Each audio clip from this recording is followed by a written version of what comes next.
যেই সংগঠন দেশকে উন্নত করে দেশকে নতুন পর্যায়ে নিয়ে যেতে পারে, পথ চালাতে সাহায্য করতে পারে, সেই বেসিস এখন বন্ধ। এটা খুবই দুঃখজনক।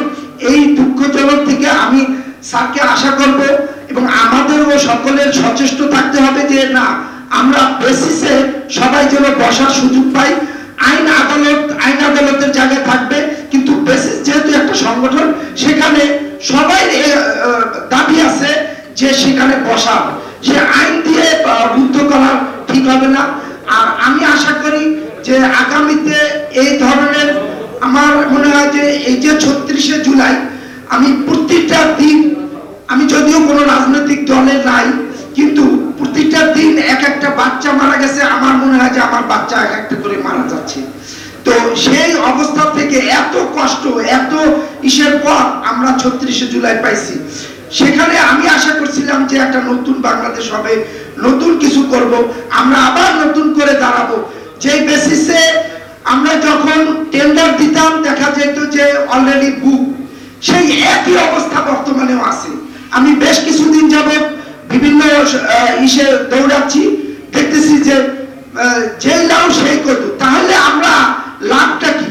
আমার যে এই যে এতগুলি ছেলে জীবন দিল একটা দেশকে উন্নত করার জন্য, নতুন একটা ই করার জন্য, সেখানে আমরা আবার সেই ফ্যাসিস্টের মধ্যে পড়ে আমরা আবার ই করে গেছি। তো আমি আশা করব আজকে এই গুটি কয়েক লোক আছে, এই সবাই যদি আমরা সচেষ্ট হই, আমরা একটা সুন্দর দেশ গঠন করতে পারি।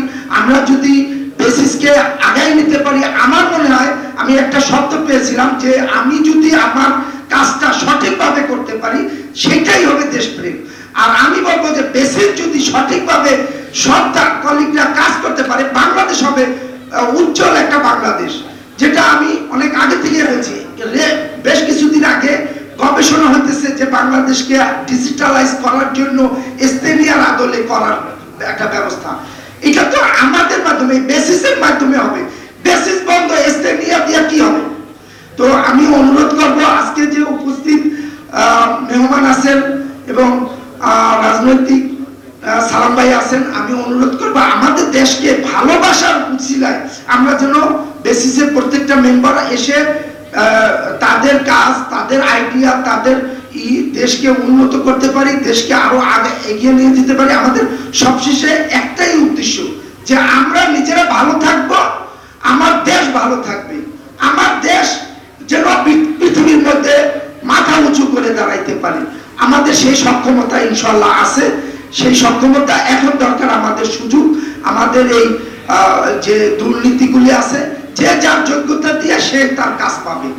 আমি এইটুকুই বলে আমি আমার বক্তব্য শেষ করছি। ধন্যবাদ সবাইকে।